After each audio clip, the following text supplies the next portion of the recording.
A bitter war is being fought against tuberculosis. Able warriors armed with modern weapons are on the firing line. How goes the battle? Come with me on a journey and let's see what is being done.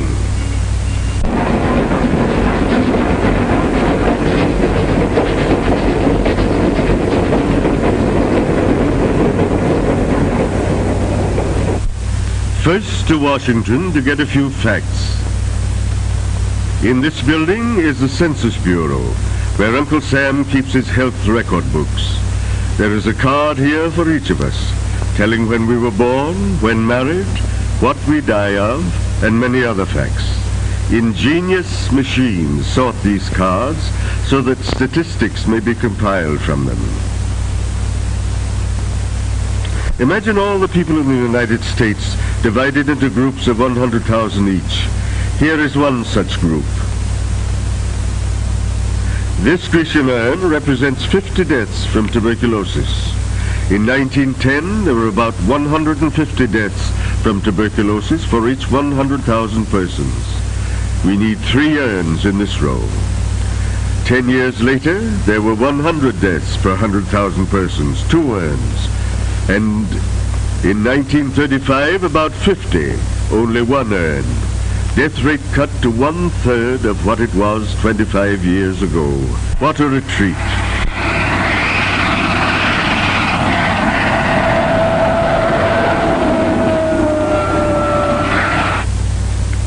Next, we visit New York City, where so much of the nation's business is transacted.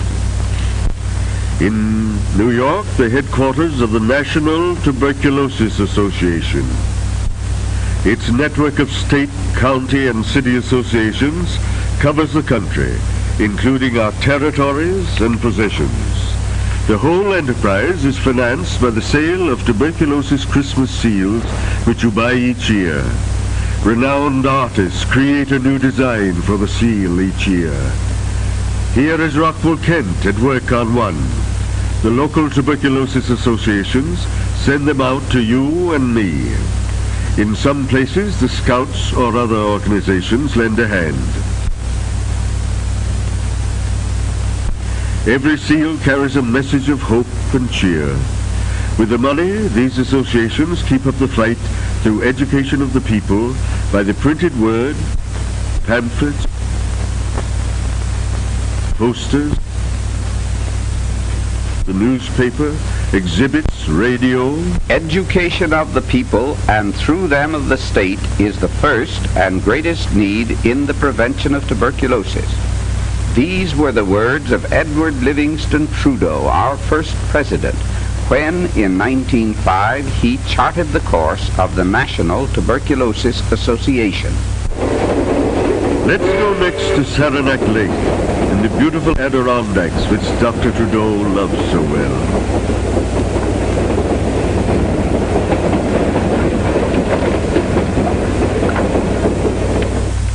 Here is the bronze statue of Trudeau, reclining in his chair, a pose so characteristic of his own successful struggle against tuberculosis. It was Trudeau who introduced the modern treatment of tuberculosis in this country. Rest, fresh air, and good food. Nestling in the hills, now surrounded by fine buildings, we find the Little Red, the first cottage built by Trudeau in 1884 for the treatment of 2 young women. It has served as the inspiration for the more than 700 sanatoria built since then.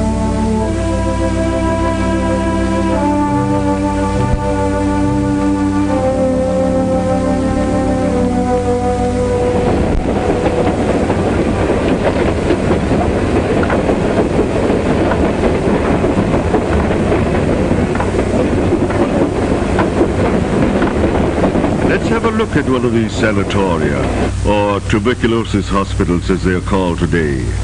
Real hospitals for the tuberculous, and not merely resting places. Here we are in a large southern sanatorium. This one has beds for 500 patients. Altogether, there are now 90,000 such beds available. Rest and more rest, as Trudeau discovered when he himself took the cure as a young doctor. Yes, and good food. Nowadays, doctors don't stuff patients with more milk and eggs than they can digest. Just good, well-balanced meals, enough to gain weight on.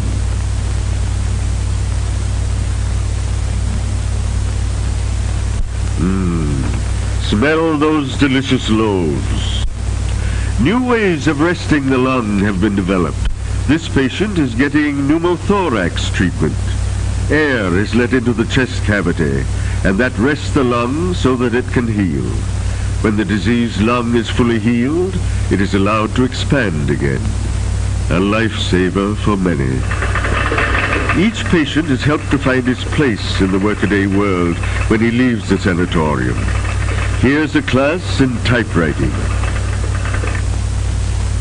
In this sanatorium, as in many others, children of tuberculous parents who cannot be properly protected otherwise are cared for in a special department of the sanatorium.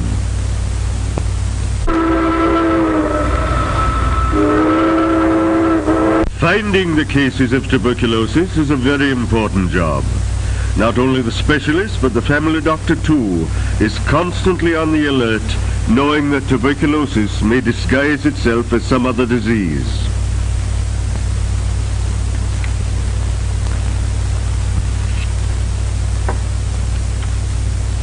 Doctors in the villages and country districts too keep in mind the dangers of unsuspected disease. Even when patients do not complain of the common symptoms such as cough, tiredness, loss of weight, or indigestion, the alert doctor thinks of tuberculosis. Clinics for the diagnosis of tuberculosis now exist in every enterprising community.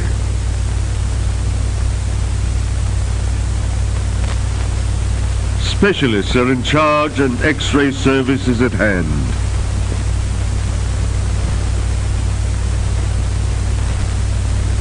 Public health nurses teach the families of those who have tuberculosis. They see that the doctor's orders are faithfully carried out. They urge all members of the family to be examined. For tuberculosis, though not inherited, runs in families.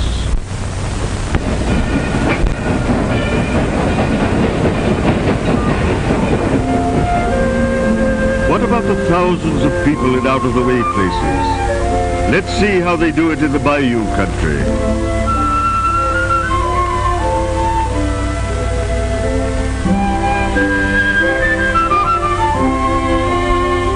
Work in the cane fields under the hot sun is picturesque, but mighty hard labor.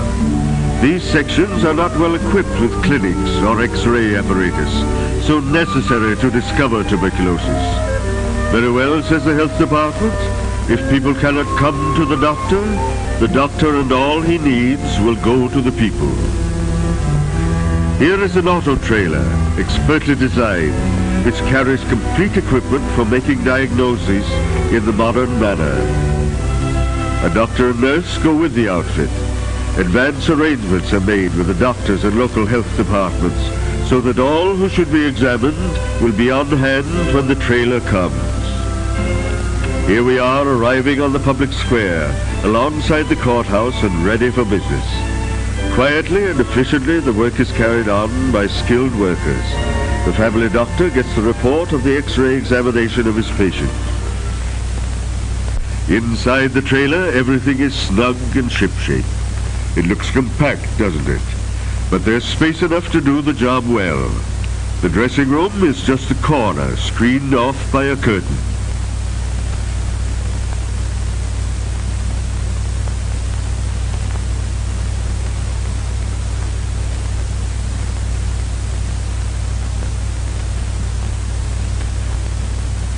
The X-ray apparatus is one of the latest models, for a poor X-ray picture may be worse than none. Efficiency and economy make it possible to give this important service to the people.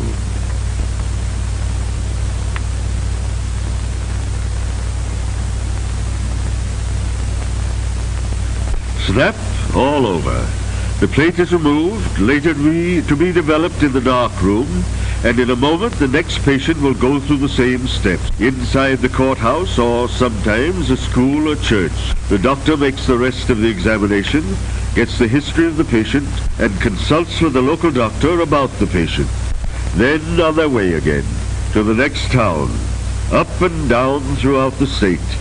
This showed you but one of several such diagnostic auto trailers now being used in rural areas.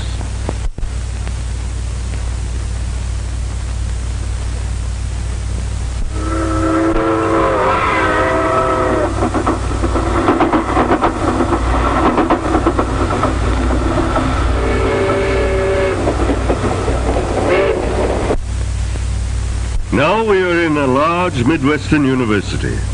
We meet the flower of American manhood and womanhood. How many of them will fall victims to tuberculosis? Well, if nobody cares, at least 6 out of each 1,000 students before they reach their 30s. But someone does care, enough to search out the very beginnings of the disease before there are any signs or symptoms. All students are given this simple tuberculin test to show whether tuberculosis germs have entered the body. All who have tuberculosis germs in their bodies are X-rayed, 1 out of 4 in this university. Tuberculosis must be seen before it is heard, say the doctors. That's why they urge all young people to be tested with tuberculin and to be X-rayed if positive. The X-ray plate is developed in the darkroom, much as you develop your own Kodak pictures in the mysterious amber-lighted closet at home. When the film is dry, the shadows are read or interpreted by the doctor. Here's the chest picture of a young athlete. The trained eye of the physician sees the damage already done by tuberculosis. The fight also goes on in the quiet research laboratory. Scientists are studying the life and habits of the germ. Did you know that the tuberculosis germ actually breathes, eats, and reproduces? They are finding out how the germ causes disease and also how the body defends itself. Someday, maybe, they'll give us a specific cure.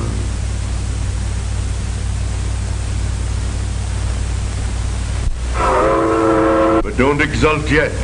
There is another side to this optimistic picture. The death rate has gone down, true, but 70,000 tuberculosis victims still march to their graves each year, and many more are disabled. Most of them are young people, in that period of life when it is most productive and sweet. Eager students, young parents, wage earners on the upgrade of life. Not an old man's disease, this, but a bitter foe of youth. Here they are, the young people we're concerned about. Out of each 100,000 in the age group 15 to 45, 66 died last year. There's another sore spot on the optimistic picture. Certain racial groups, such as Negroes, Mexicans, and Indians, suffer heavy losses from tuberculosis. The death rate among Negroes is 3 times as high as among whites, not only in the Southland, but also in the northern industrial centers. Poverty, bad housing, and a depressed scale of living seem to be largely responsible. Living cheaply really means living expensively. How would you like to try to keep warm this way? Buying your firewood at the curb, 16 sticks for 5 cents, and when that is gone, perhaps on some cold night, having to pinch pennies for food is another hardship. Rabbits, 2 for a quarter. Here's the chart we saw before, showing the decline in the death rate among whites. Each of these strips represents 100,000 Negroes, and each earn 50 deaths from tuberculosis. But notice that the decline has been just as rapid as that among whites. And in 1935, Negroes suffered no more deaths than whites did in 1910.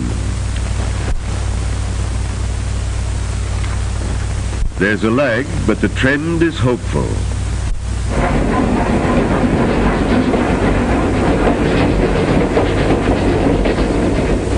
Another problem, industrial workers. Did you know that tuberculosis is the particular enemy of the working classes, the men and women on whom rests the prosperity and welfare of this nation? In this chart, each group represents 10,000 men with a job. Here are the professional men, here are the white-collar workers, the farmers and foresters, here the skilled workers, and finally, the unskilled workers. Each urn represents one death from tuberculosis among these workers. Professional men, not many deaths among them. Clerks, about 3 times as many. Agricultural workers seem to fare pretty well. Skilled workers a little more than clerks. And unskilled workers, here's our problem. Look at the urns. 17 out of each 10,000 die of tuberculosis each year. This time we go west. Arizona, New Mexico, Colorado, and California. For here there is still another problem. Years ago it got noised about that climate was the magic cure, that error is still believed by many. But out here in the southwest there are, nobody knows, but perhaps 5,000 persons who have tuberculosis, roaming aimlessly about looking for help. Some of them come alone, spend their last dollar for railroad fare and cheap lodging, look in vain for a job, and die. Others bundle up the whole family in the old car and start out blindly, just hoping to make a new start. They seldom find work, eke out a miserable existence, and when the last drop of gasoline gives out, they become a burden on some hard-pressed community. Little can be done for them, for they have lost their settlement rights. They don't stay long enough in one place to win the rights of a resident. The children suffer neglect and are constantly exposed to the danger of getting tuberculosis from the sick parents. They become shrouded in gloom and despair. Whatever becomes of them, no one seems to know precisely. Though some excellent studies of this situation are now underway, this problem is our business, not only because we are our brother's keeper, but also because every such sick wanderer carries the seeds of tuberculosis along the countryside. The wandering consumptive is, of course, only part of the larger problem of migration, which social organizations and government departments are trying hard to solve.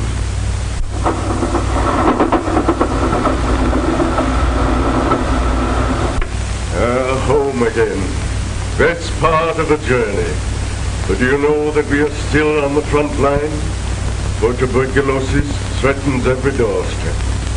Rich, poor, and medium class. And no home is safe until every home is safe.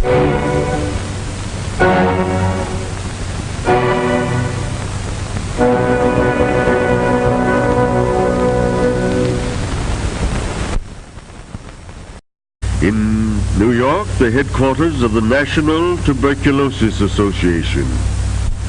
Its network of state, county, and city associations covers the country, including our territories and possessions. The whole enterprise is financed by the sale of tuberculosis Christmas seals, which you buy each year. Renowned artists create a new design for the seal each year. Here is Rockwell Kent at work on one. The local tuberculosis associations send them out to you and me.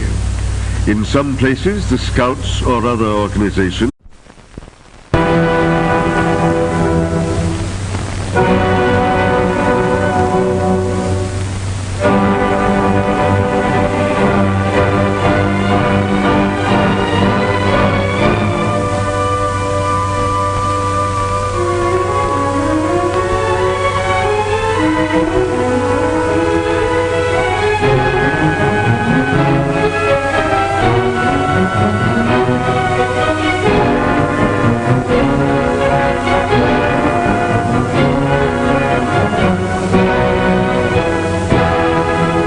tuberculosis for each 100,000 persons. We need 3 urns in this row. 10 years later, there were 100 deaths per 100,000 persons, 2 urns. And in 1935, about 50, only 1 urn. Death rate cut to 1/3 of what it was 25 years ago. What a retreat.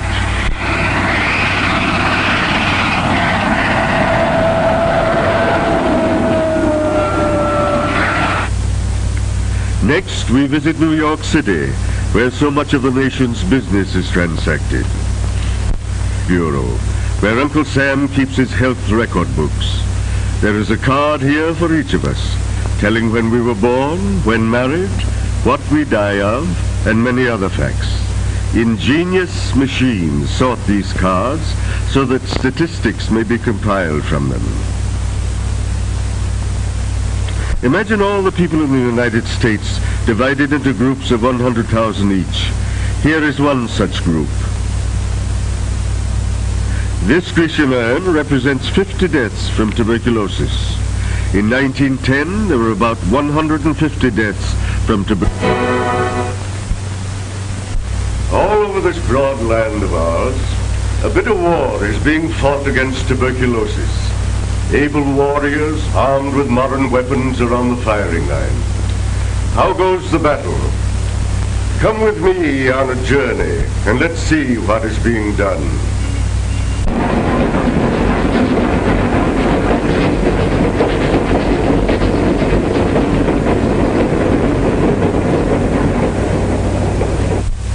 First to Washington to get a few facts.